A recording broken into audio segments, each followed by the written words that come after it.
Hello. Last night I was preparing for sleep and I asked for guidance on what to say. They said just tell your story. All I have to do is tell my story. I was born Pisces to a very conservative Christian family. My father, at a young age, had committed his life to the mission field. He married a woman who was no church member, not Christian. She did end up getting saved. They had 5 children. And then what do you know? My father was reminded of his call to the mission field. I think my mother might have taken a little convincing to do God's work. And we left the United States, Oklahoma, and journeyed to Guinea, West Africa, a village called Mamu is where I pretty much spent all my formative years outside of a few visits from the village. About the time puberty happened for me, a little bit of a late bloomer, I would say. I was in no rush to grow up. I was a smart kid. But I eventually started to question the ideas that my mother and father really, uprooted their entire life for. Jesus is the only way. You have to believe in Jesus, otherwise you're going to go to hell forever. Burn in hell forever. All if you just don't believe a certain thing. The first major reason why I started to doubt was whenever the role of women in church was discussed, and I was like, excuse you. That makes no sense. The person who has the most ability should be the leader. Male, female, doesn't matter. Ability. It just didn't compute. So here we are, sitting on the living room floor or couch or whatever in the village, and I basically tell my dad that he's wrong and that the Bible's wrong, and here we go into a journey where I begin to doubt God, I begin to doubt my parents, I begin to doubt myself. But I've been programmed or told from a very young age that God is real. Santa Claus is not, God is real. And everything you do outside of God is a sin. Everyone falls short. This is the only way. And it was put in my bones.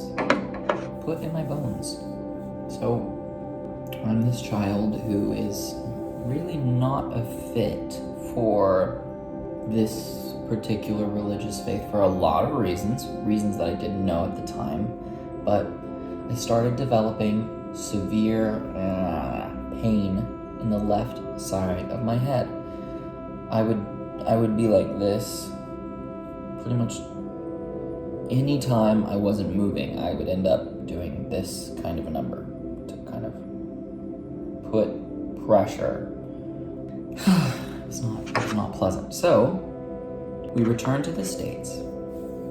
My dad and mother enroll us in public school, and I get called gay, and I Google it to figure out what that means. Turns out, pretty gay. I was depressed. I had almost no sexual drive besides the occasional porn video. There was no real desire to connect. I thought it was disgusting. I literally thought it was disgusting.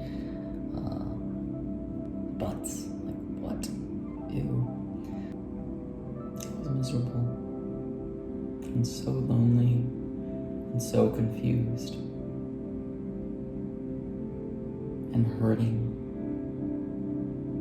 And I hated myself. And I didn't want to be there.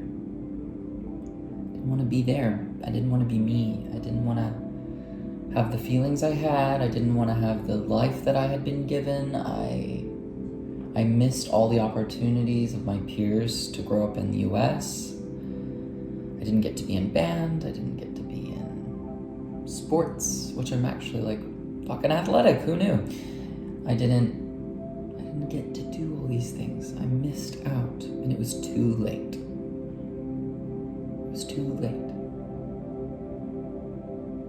I didn't I didn't like girls, and I didn't at the time like boys. There was certainly some very repressed attraction that was happening. Anytime I sat with myself, I was hurting. So I stayed so busy. I enrolled in 18 hours a semester in college. I became a broadcast journalism major. I was depressed. I tried a variety of different antidepressants.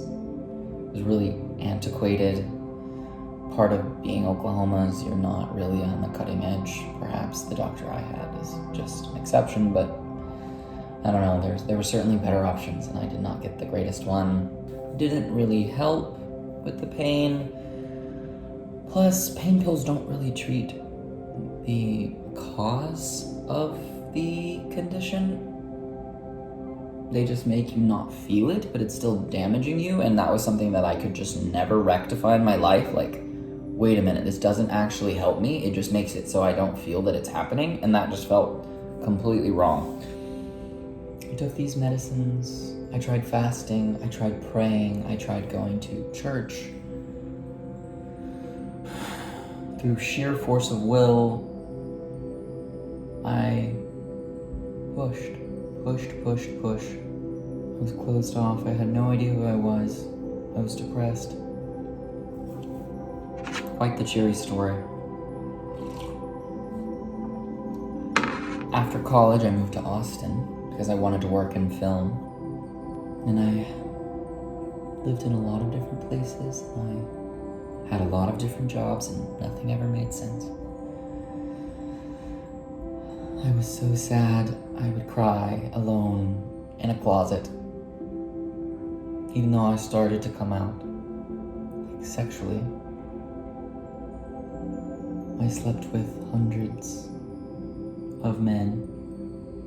I would trade my penis for physical contact. Men are, kind of visual creatures. A couple photos. And I got a blowjob and some cuddles. And that was one of my coping mechanisms, besides, again, trying to stay busy, stay focused. A bunch of different roommates. Tried so many different things to feel better. The pain that I caused brought me to different therapists, brought me to different modalities like shock treatment. Not like the old school shock treatment, but again, electric treatment. So many different modalities, so many different drugs. Nothing worked.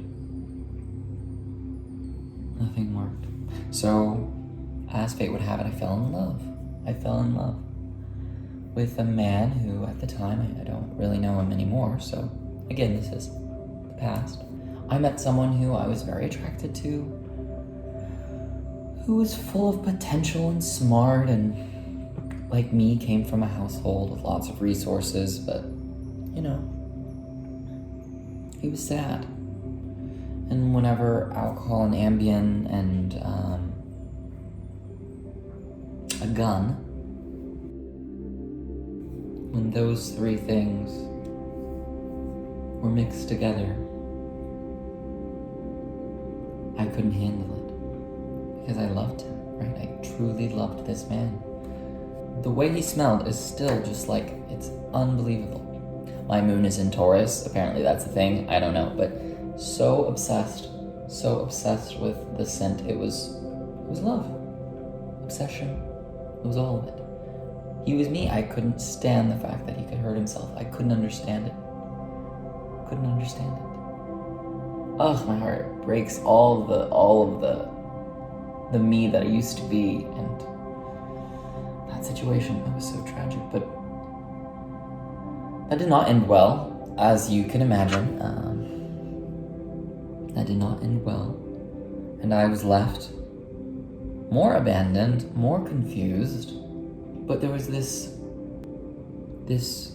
revelation that had occurred, because I was sitting alone and I was contemplating death. At this point, I'm so nihilistic.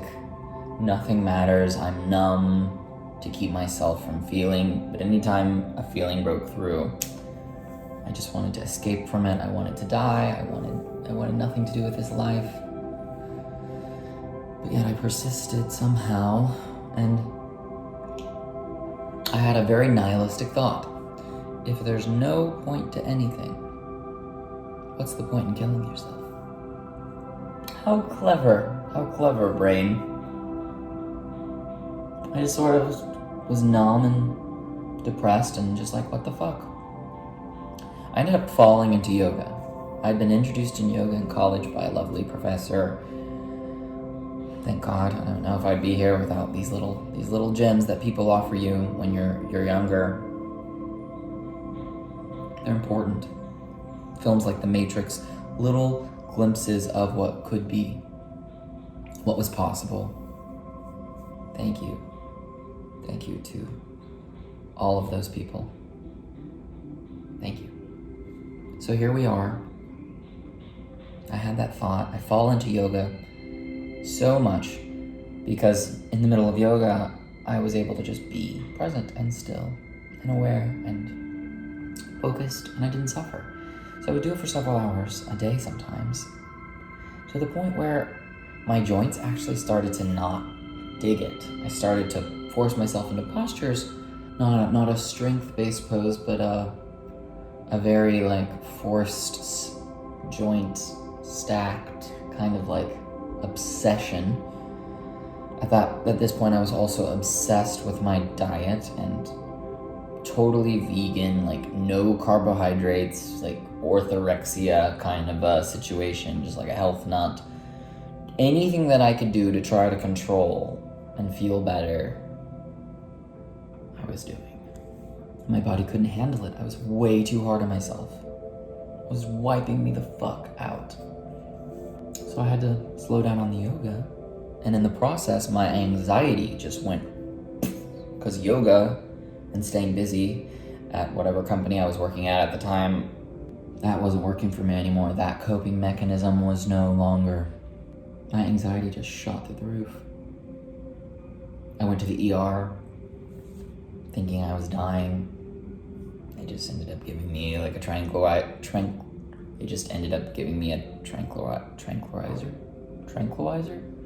Oh, that's a confusing word. Tranquilizer. You know exactly what I'm saying, but like literally I've done too many mushrooms. I have no idea how to say that word anymore. Okay. I leave the ER and I'm sort of in this like, fuck it. I have nothing to lose. I can't drive. I'm too scared. Everything feels so difficult. So I start trying crazy things, right? I start doing hallucinogens like acid, signing up for meditation retreats. What the fuck? Why not? What do I have to lose? I'm terrified. I'm sick of myself. I hate everything. I'm so depressed and despairing and numb and yeah. It's awful. I end up going to this silent meditation retreat. Some of you may have heard of Vipassana or insight meditation. Allegedly exactly what the Buddha taught several thousand years ago, carefully preserved and passed down. And 10-day course has very specific instructions, and I'm this guy who's supposed to be like meditating peacefully, but I'm really doing this in so much pain. I'm sitting here, chronic pain, freaking out, nervous, anxious, and so much pain. I literally can't even remove my hand from my face. I've got depression, anxiety. The neurological disorder I'd been diagnosed with was hemicrania continuous. Obsessive compulsive tendencies, Tourette-like symptoms. I was afraid of everything. Miserable dude. So, on the second day of this meditation, it came the moment after I said in my head, like, I can't do this anymore. I can't do this anymore. And then my whole body just went. I don't know. I don't know what happened. I don't know how to describe it to you. I felt my whole body just erupt into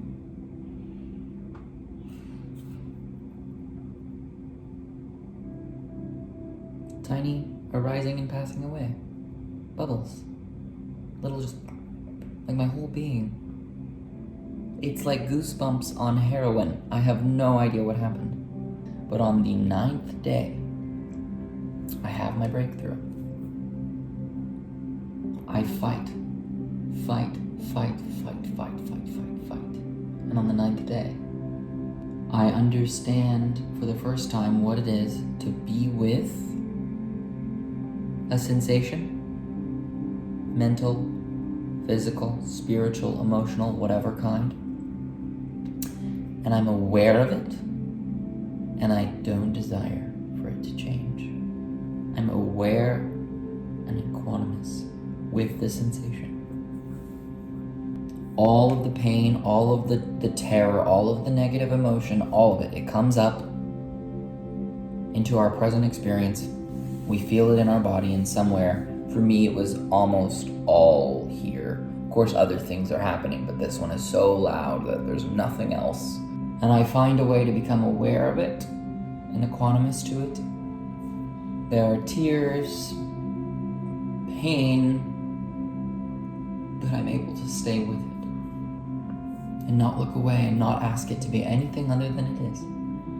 And that presence completely changed my life. There are 3 forms of suffering according to the Buddha. The first is craving, the second is aversion, and the third is ignorance. So much aversion, so much craving for it to go away, so much ignorance about the nature of why I was suffering, of what I was doing that was not helpful.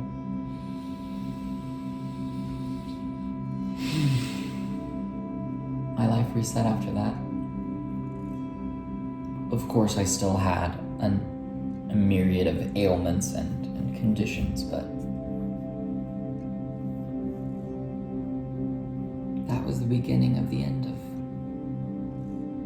old Caleb. I'd say the ego. I certainly still have an ego. I certainly still have a self-concept. I had such control for the first time. And because I was able to sit with something that was very uncomfortable and very terrible, almost everything else seemed like a cakewalk. A sprained ankle? Oh, my ankle is sprained. I should take steps to remedy this situation. Calm, cool, no resistance to the negative thing that occurred. Just press on in the best way that's possible, to the best of your ability. Thank you to the teachers that provided that. Vipassana meditation, yoga, hallucinogens, from ayahuasca to mushrooms, etc. Falling in love, chronic pain. It led me to here. It led me to this moment. Teachers like Byron Katie, teachers like Teal Swan, Krishnamurti, Eckhart Tolle, all of these spiritual teachers, I'm like clawing after them. I'm watching hundreds of hours, poring over these ideas. Khalil Gibran, Jesus. Oh yeah, a rediscovery of the Bible and the truth and what God means. Now I'm doing it myself. I'm helping people. That's my service. My service is to help you when things are uncomfortable, when there's stuck emotion.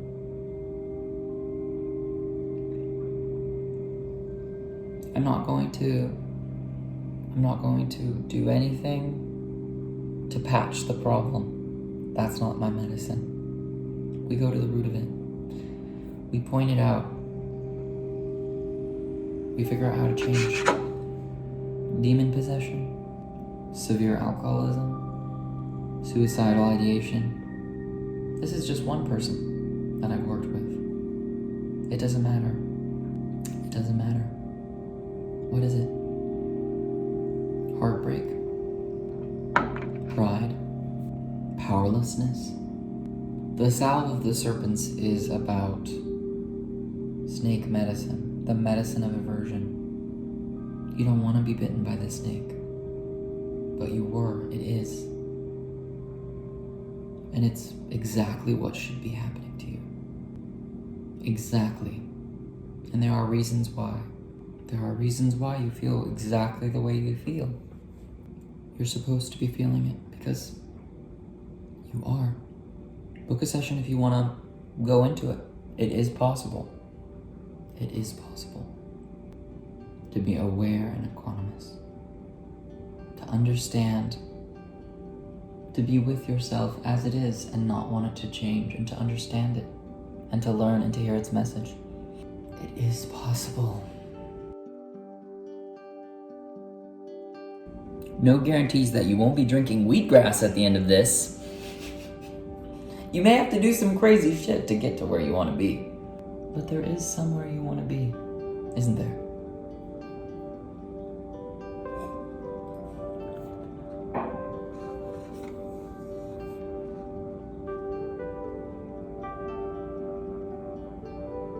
If we work together, if we don't, the choice is going to be yours. To get better or not, that choice is also going to be yours. It is possible. It is.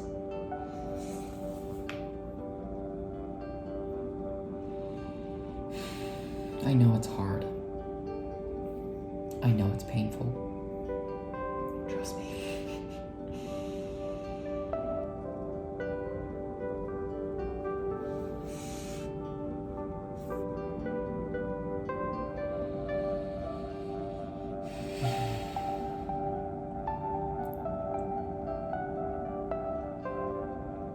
To conclude, I like to say Amen, to honor the teaching of my past, and also Namaste, to honor the teaching of the newer me, if you will.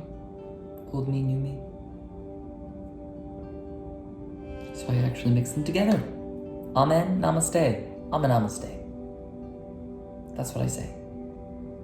That's what I say. Something new, something integrated.